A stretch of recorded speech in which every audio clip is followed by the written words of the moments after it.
So hello everyone, তোমরা কেমন আছো? আশা করি ভালো আছো। আমিও খুব ভালো আছি। দেখো সকালের পরিবেশটা কত সুন্দর। এখন সকাল 6টা বাজে, আমি উঠে পড়েছি। এই ঘরের মাকে দিয়ে শুরু করলাম আমার এই ছোট্ট মিনি ব্লগটা। ঘরে দেখো কিছু অগোছালো জিনিস পড়ে রয়েছে। এখন আমি ঘরটাকে সুন্দর করে গুছিয়ে নেব। দেখো ছেলে এখানে ঘুমোচ্ছে, ঘুমোতে ঘুমোতে আমি কাজগুলি সেরে নেবো।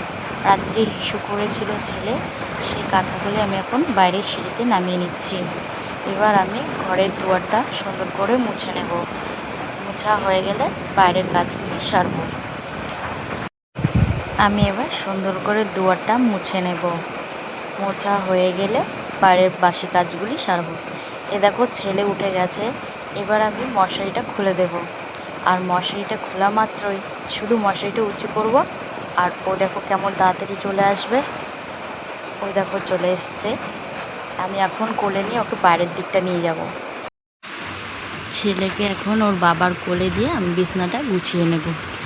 বিছনাটা গুছানো আমার হয়ে গেছে, ঘরটাও পরিষ্কার করা হয়ে গেছে।